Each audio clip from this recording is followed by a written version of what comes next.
sit so zengo it. Dim sero it na. Ki palm le zengin. One side pati patle bitsam we tijo. Ki moving pati kamwan man na. Tuni all in. FCC meet hinga farewell to ana say na ana kila ana to it. Ai ko tu sima pa ni chom han ana leo. Farewell anong tawe iti de moham alo na nung halam tawe iti de moham na. Tunihin yo ho bunga dinga bidile sapang dam tay nei mawin. Ijilai ya member la api masate to Christopher ahit na amahi aga gape history ki sei lai se amahi zao de ta amahi ega da thabi ko to hell the moment full farewell message to the Ephesian elders na dito hin all in Ephesian ho bunglam kai ho farewell about dito hin ai la chang som ni la kat chan do in simuin hi zone la som thum le ge chan i cover de mo hin na ung sao mai te in din a som na te chan ai se som de mo din also mourn the elders of the church in Ephesus na ai la Paul in Ephesus ho bunga lam kai ho anakowa anatil khouna farewell message anapi na tu di say de mo in Pisong la pati tu isay masang bintao na som sana ne. Nung sinadin pa ka ng manatsate, nung sinanay san kino ba? Pasale, nagawadam na nepe ba na may sampung kan bir ko mo ba pagkay? Natula na late ho say komte din na komte din nga panay pe salve namin katambo na hin. Kay mata sa na tu say do din nga kilomlo ta lebo na kambo kay pagkay. Lang man kaming hinazaw siya na cross liya anan selfie apakay. Natsate ki hozaw siya nga patsom ding le pagkay ka kitil khouna lang malam kanay bet hinaling mo naman. Kay ma ako na nan pondo dingin ti ahi sa nga salaw ta dong lesan na po kapay kisama na katao hi. Amen. Lahin fallen Ephesian lamkay ho so anak ko win hidabang chun farewell message anak pini na ipiam melitals kiti muna na hina anak ko ba ama ko ma hungdingu church elder ho chu patin tu ana se anatil khouna tu chu in building ho hin hilahin ahumo ba chu Paul ni tiana se amtela Paul present his life and ministry as an example for the elders to follow the job 20 verse 18 to 21 na chiwe na dunia he yon mitil khode hilaw hen na Paulin ama hinkho le a ministry to example aman cho ama hinkho ta chu duni nang le ke mitil khode hile mi hinkho khat iman cho na example a ei ki mangam lo ta cho na bizi ham tia hele yo chu ki tha sam chu sangma ma ding dan he na ai la Paul chu extraordinary hi chom lo he na nang la kei tabang mong hi ne Paul chu ai le Paulin ama hin ko tu sim chu mi ti khouna man cha the ya apathi na to na a ministry bol chu ama chun hi chu example aman cha mi ti khou la tu ne ai biding ai wani bol mo de mo ham na ka ti no ne hita hin ko chu example man the ni ga chu hin ko iman do ngai na pa chu ha sa na hilla lahin you know my life and trials at verse 19 na chuna kahin ko na heaven thogen thai ka thu ho jong na heaven ti ai la dunia chu nang la ke jin mi ko ma chu ka thogen thai na le kahin ko man da na he so ke ve hi je chun kitil ko win nang nei ve win nang ke han kitil ko ti ngam de win na ibidai ti ngam lo ham na alam tha se ibidai ti thai lo ham serving the Lord with all humility and with tears and with trials that happened to me through the cloth of the Jews. Serving with all humility kineu sa na chunung pena na kineu sa hin ko man jo Paul in ko sini vera jana mai gamener ko phaga ung seilin scholar jo leka tip ta hai na Paul hi Bible se sa ki mulo hai na Greek history al ki bu jo Paul hi gamener ko phaga ung seilin na scholar jo leka tip ta ama na sei na chun Pharisees ti dengle dan tu them ho jo dan tu them ta lo ka he ti na Aile Israel tribe was a Benjamin tribe na ailo le pathin tu a chu scholar pathin tu het ta dan tu them ta ka kai kine hilanga lei se china jong scholar hi le ka them ta kine ne ai wa ma ama in kineu saben hin ko amange ti ju imu ne pathin na to nei kineu sa pu mai to ngai chuna aile tunin Christian khad hi na chu istan ya kineu sa azawam na kineu sa ta nai to azaw mi ten in vele ama khu tabanga ku hin khu iman do de he 80 the diu ni nam na kineu sa ki te ha ta cho na kineu sa ha ta wo ka he lo cho na kineu sa ki te he le se na ha pen hin de ka ti cho ke aji chu pyang to hi alam khana ga sen chu ita sa yung kineu ihi na yung mitan yung kipalo hi ja chu ina kineu sa bele min ei chot phar kinom le hil ki cho theology den doctrine ji pa Reverend Hem Mango pate mo mo nga kine hi in chitale Bible college kaung kai ki la hi pa ko za pu zo ai ki ni ama in say na chu ka go nan la ya chu ka neu wa nga ni to ka kidala anoi pa na ka pe ka tho tho ke ti so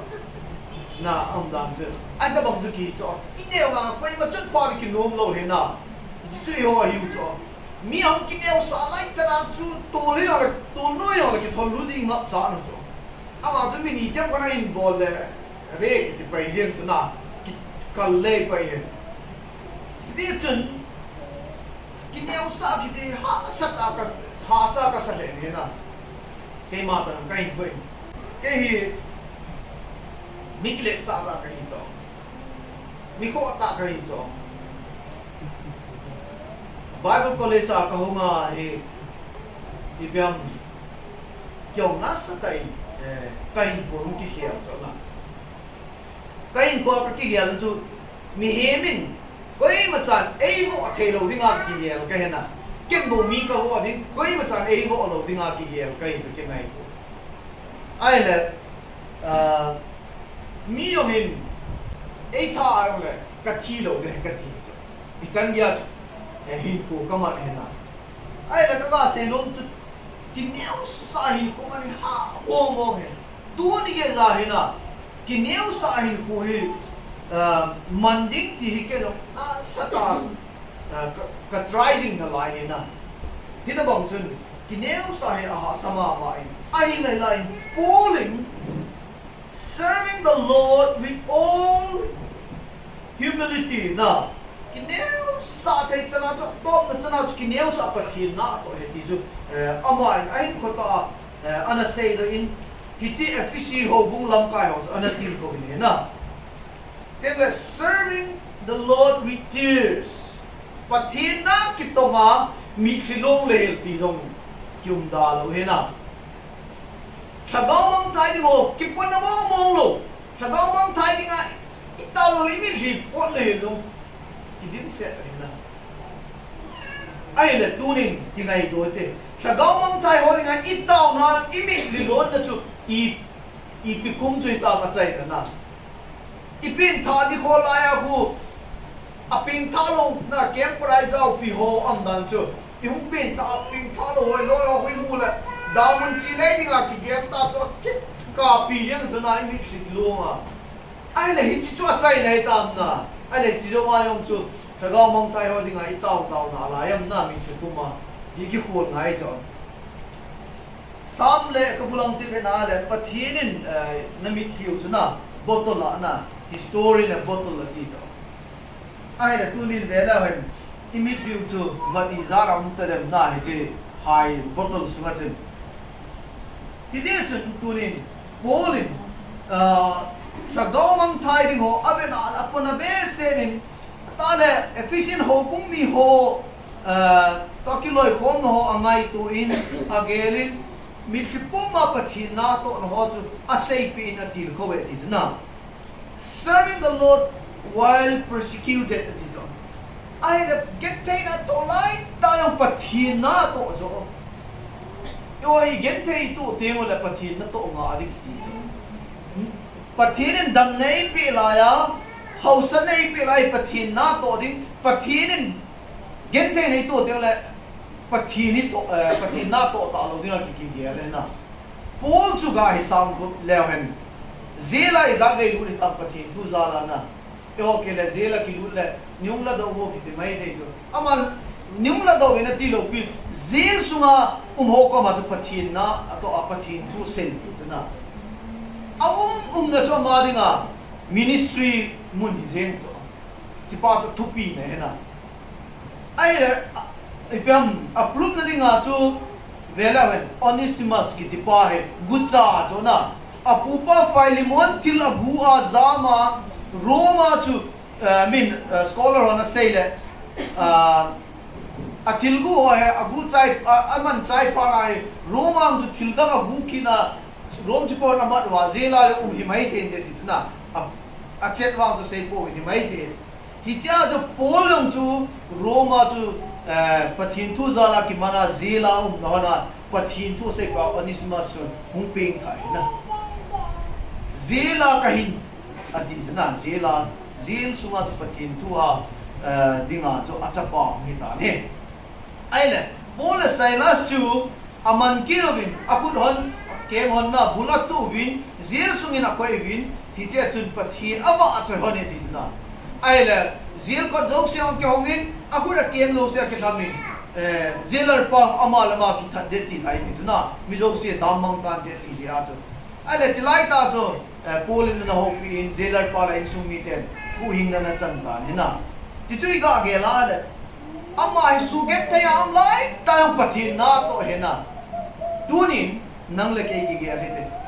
in sung gen the ja pathin na to inga ade ham na ai lo le boi na in khwai to ya pathin na to inga ade challenge se na polin koi belen yo hi atam zo ka sei ji I testimony wi ve na le Peter ka bang ki chona khan be la sang pitai ki pa te wala ki lem to yung lem sa to lang ma da ki chu ki tha pat ki na tingen ki he Abang Paul hin ko ala testimony hin na ala ang pin tha pa na chi zam yin hin na chi pa ki dan ka ta hin Paul hin ko ye chung yon jong Paul hin ko ba ngai man do ni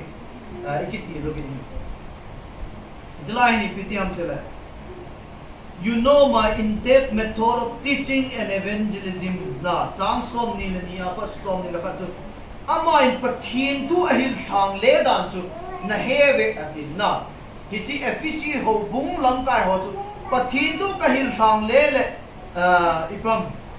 kasai phung dan chu na heve atin na teaching na ahil le evangelize na abo dan chu evangelism abo dan chu na heve atin teaching teaching you in public and from house to house verse 20 na chu hobin dung helang synagogue helang public ki khop nai long la pathin tu kahil dan long na heaven intina na house to house a pathin tu ka sei dan long na heaven na yo he pulpin a pathin tu sei ki ngai ki nga sa je ne na pulpin a pathin tu ki sei hi hap ka thum ke ki ngan se na Monday zingka an ki ne khu Sunday to ka ki ngan se di lawang chu mi za ne ngan se lo di hom na ai wa ma pathin tu hi ta chu ingan si hu ro na thagawan hi chu na thagawan hi ne ngai I hil lu ngai he mi zo na polin mi ho he pathin tu hi lin public ma zo hi lin ta le intin na zo hi lin ki chu imu ni testifying na verse 21 na chu testifying of repentance toward God and of faith in the Lord Jesus Christ. It is na. Hita bang chun laya chun pathin tu lama lung hite na dingo pakai Jesus Christ lama ta san din dol ka het sa zina he ti pa na mi ko ma testify about pathin tu het sa ngai jo. Ibiti dengan testifying to mata no itu isay no juna mi ko ma he het sa ting le kay mata no na kay te ka ma jun Japan he amin wang ka he poi na amin na poi and in kum kabat de ya to give he tu ge ka ma na la na koi pe ni ne pe tam ki pam de ano ma yeng na pe ni gi thet yin cho easy a yong le ki thing lo na ano ma no pe ai le nei dong leo chun di chi pe ni yen yong ka mangin anom le je ni ki cho win ka ti he na ai là chi ahoi vàng hin có mình khó lâu thì nei dong leo chun ahoi he ki cho win ka ti so ai le na hon na man khó nei ti leo chun kamang kha pui na ka ti ting le ti pa confidence na nei ta lo cho ki cho na ding a chuna ati chu phamai the phalo mai the no mai the no lo mai the ai wang in kin hoi ta experience ka nei pa hoi ta testify ka bol the na ho Jesus Christ ang chu hui pa leng pai ki san wa hin na tai experience in ei ke mala mi ko ma Jesus Christ pathin tu na testify bo ni no mai ne na ina bang chun polin ama tai ana tu in hi cho cho ni na si sei kin ana in thang le ana he tu se he ai la Paul declare his total dedication to the gospel mission ati cho bung som ni chang som ni le ni apa som ni le ni chan chun vela Paul dedication na ama pathin tu ki pa na tu ma ri ma ai ko akat do dan chuna a sei ki tu ne pakai Krista ri na ihin nawi ikat do kha ta na ikamai ki kat do zo na ai ita sa ikat do kha ta di ki ko ngai zo ase ba ya ba he itaw ala pakai dunia pan kai khoi na ngaring kapitai nangman na dei den mang chan di itaw ta le ki chai ta chuna idei de ki man ki ni zo ai le tunin nang laken in ko itil to ho ga he sa mote pathin Jesus Christa huin pa leng pan ki sana Christian huin ni apa na chu in ko manda ni vele na ho experience so min din kay ma experience so min din na huin pa Jesus Christa huin pa leng pa kan ki sanya pa na kalung tip ta ki pa na kanai pa he kananei khapun he na ahin la ta sa gente na kan to isima al aste mate set kan to da ni na tulai ta hin pathin he nga kataw na le kakipin ne ipiam te le pakai kalunggel se na te do se hele se na laro ring na ti ham ti pathin he nga kakipin na pe ka he na ipiam henge pathin ko ma ilunggel ki serin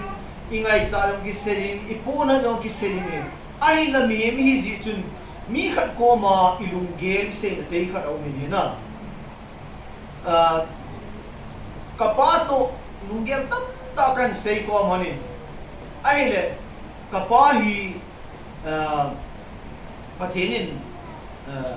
analatan na ai le ta sa hin dol chun kaupa chun ka kingai kin ni na ala kaupa yung pathinin lapi kita ni na ai le kau masa anong lo nu ama hito lunggel ta ka sei ko am kinin ai la ama lo am kita po ni na ai la ama hum pe apon hin kiltan ta kan sei ko pi tua ka unu adam lo nu e na hospital am nei khat ba ka ni hum din ta ni na tu ge IC on na lai ai la hita bang hit ta hi ka hin ko kan to ni na gente na lang hasat ne lang ta he ahilo lawa kahilo lo na accuse ai ki bom na muntina hello on long ka thua he tak taum na kaza long kaza in khat gani no in sei pizin ai ka bang chun til tak tai kan koin kan doi ni ai le chalai ka ga sei no nom che ka in sum kitil ka so pi ko na hon long hilai mun kan da kada ra in muna kau ma pathina ka to kanu ka ki ding ade ni hina akam cheng ta wa long kazain mi ko ma se raung tam ta kazani hinla ken ka se kanu ka ma heno pathin ka het masanga mi khilunga ka pa to pha jau sia na ta wana hi chi chu pathin na sara na mi khilun no na ta wan chu tunia pathin na ka to hi kum ko man hi zong lehen van gam ton so na ki khen kilo na yung ko ni hi chini a lalu ko isan ding lo se ike hok di he na dunia ke to hen lang abon chahe a ke khat lo se nang san ding he na kati ni ai la nangini pilung na gelam nangin pha na sa nam hung kileta na ti am ai lo la pathin na jun tong zom ding na ti am nang tu e selin kati ni na ai là kanuin boy mina het team lo he lung thalo bin pathin na tong in atin he na ijin ken pathin na ka to he na ka sai do no pen ji piam kya le pathin na tong ding ai ki pe do ten le phep nahi ha de se le hi ji chun ha panai panungai ti chu polling efficient ho bung lam kai ho sa tin ko nei he na ama sanga ung jo ma ana tu ta ri a chu amo no an tu ding cho he ga sei pi ma sa he na tunin nang le ke jong pathin na I to te mo kita bang tak ta ung de ti ki sei pi no mi he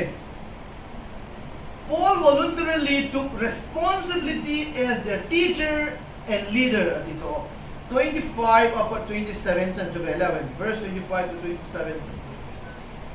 amo hin hichi efficient ho bung lam kai ho la Christian ho ding a chun ama he voluntarily ana responsible akila so ama he ke hin nang ho azading la nang ho lam kai ka hetin akila ti na tunia he pathin na to na ke hi lam kai ka he na koi mar engan se ho la ka to na thia ka to he ti pa ikila ngai cho responsibility na min ei pe ding inga bun se do wa iti ta la pathin nai to de ta min ei pe ta hi le to lo diu ta in ku ke wa na hi ji chun e won responsibility ke lao tin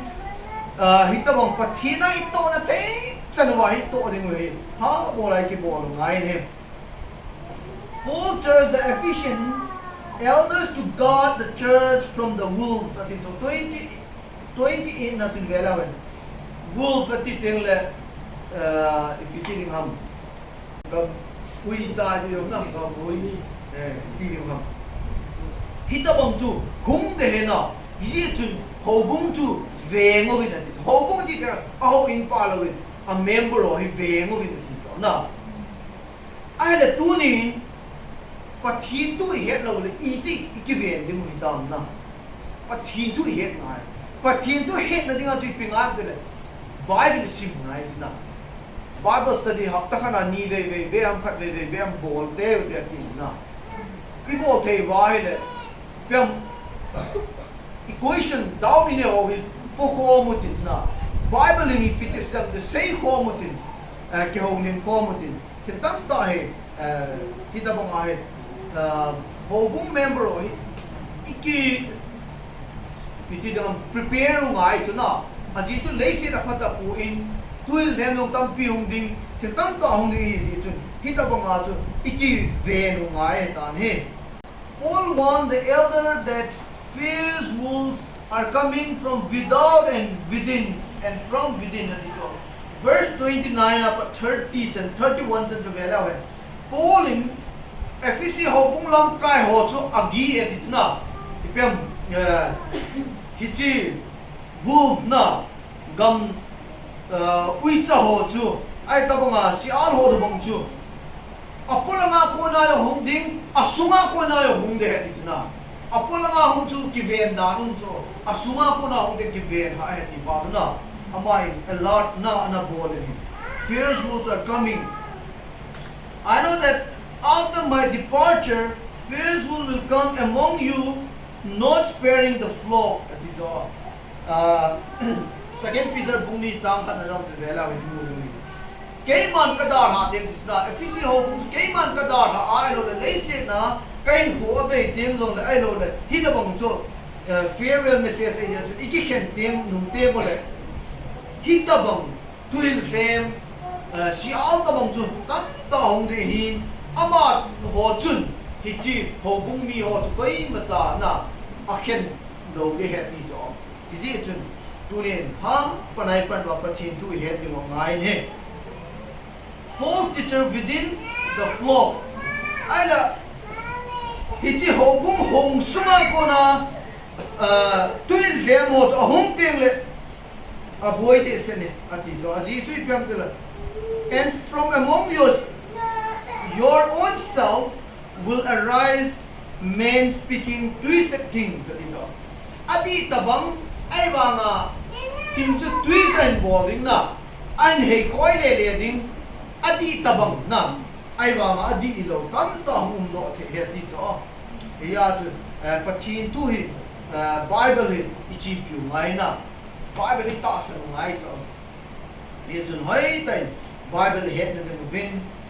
bible study on ibol te la bulletin ibol te ta lo zong le bible ha si mai sim du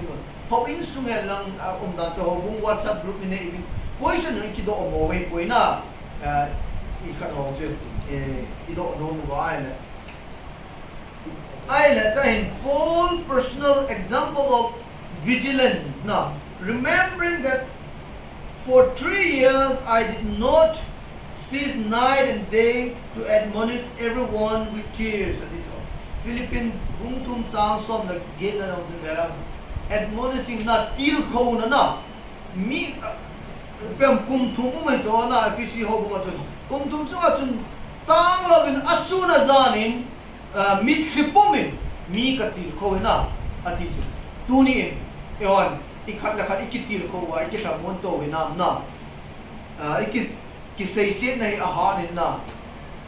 ki samon to kitil kho nahi akitha samji ni izong le o bungin na sata izui ni mo la ifocus mo chu kitil kho na le ki samon na pa kitosot na pahi ineyo ngai ne. Paul entrusts the elder to God and his word. Na Paul chun hije elders ho chu pathin to na ngan si na chu anei he ta le ida bang chun ho bung mi ho chu avet suiding chun angan si na chu ase hi. Paul stated his example of selflessness, hard work, and compassion. Paul he selflessness, hard work, compassion. Yo he kita se cho na hard work ki bom dom do. Ele ki ngai lu mi ki ngai lu lo na. Alo le compassion na mi happy na ho lung sit na tak ta ki nei zo ko ni. Hila Polin, so those say Pumai, but he night to the Christian who is in hite. Not covetous. I covet no one silver or gold or apparel. Koi ma dangka lesan ayong katang sepon, koi ma na ipam male hoy na itiningam na zong katang sepo itiningam apparel na. Yo ay miyay kanimu Alex. Ama chu tabang kile ti tabang na ai lo le mi chu tin lam til tu pi khat lo pi khat ne chu kine le ki ti chu na pat thi ne koi ne apha be dingai ko he lung thai ding ngai he na I lung thai ding chu le pat thi ne aban nei pi be ki he na pat thi ne don lo ai koi lo ai ma pat thi ne koi na lung thai pa ko mi him ne ki pa na hin dam the na hin na atale hard work hard to ngai cho mitasin ne lo ne da hard work ngai cho na to hard ngai ju na sa din te ale na ha to ki cho ding ham dammang la chu dam leng ha cha ka ma ne ding ham na sang pang ji tu no ma la lo fo a sang pan tu ngai na hita bang choi hard work. You yourself know that this hand minister to my necessity and to those who were with me. Is of akmahip Pauling akut ta na to ana ten maker kiti so na amala ma kisabo ai hita bang chut pathi na so na tu pi jam so ai le aba na chun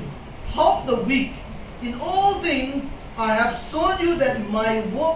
working hard in this way, we must help the weak. Ha to a hobung sung na get ho ki thu bi na tu ni ge jin ga na ho bung ne au sai wa again ki ho ki thu bi ka mu ji na ka ki pa tu lai ga na la atam zoin mi hau so ai mi ki thu bi ta so mi hau sa ti ki thu bi le ama da in ki thu bi ti ta so na Migen de ki thopi la ikai nung sa de ham na kya chu migen de ki thopi nom ta lo bi tam zon na hi zong le o ho bungin migen the mi hau mi vai ti um lo wa ki ngai lu time the pa thupi ka sa ni na ma thi nen hi che pa te bo na ji zong bi ji mo te ji zong ka sei no no ni generosity na generosity chu ikiti ham da it is more blessed to give than to receive na te kana ma chu thilpi la mai ki pi ngai cho yo hen kam bible in nam na ki ngai lu tong in na hing na kom no ngai lu ti na zakat ki ne hen lam som ma mi khat ki pe na in som ma ki ko le bai cho na lak som ki ne lang in lak nga ki ko lam mi khat lak nga ki pe ha to ki bol lo ti cho na alo la am nan cho sa khat ki tha na ke khat in ki ko la ke khat in king de ki tha lo de na Hãy subscribe cho kênh Ghiền Mì Gõ Để không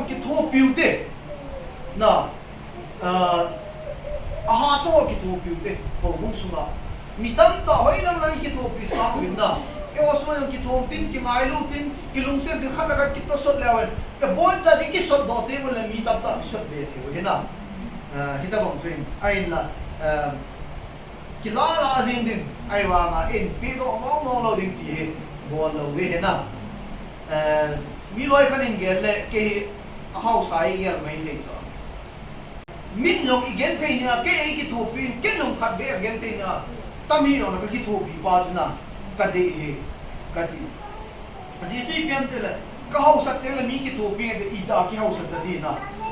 ki hau sa lo din ki ti te le mi ki thu bi ta lo de Pakai ko mai pi ki po di ham na nei sun sun de kam ko ma hai mi ki to pi the ngai ne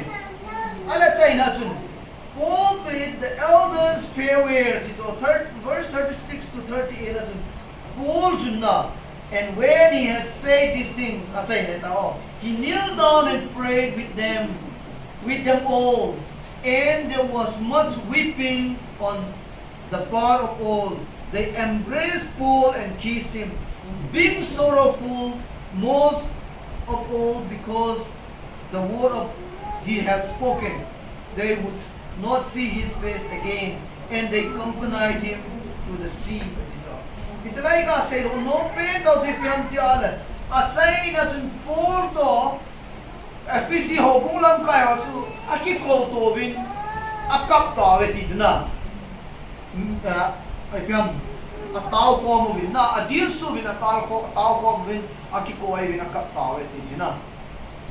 hijan ya ngai na Paulin a create na asim do pa thupi na tunin nang lake mi hijan ya jin e ngai lu na di wem na ngai lu the hi na di wem na thupi na Paul hin ko tusimi jejun tunin kasay bangin thupi ujo hijan juin tin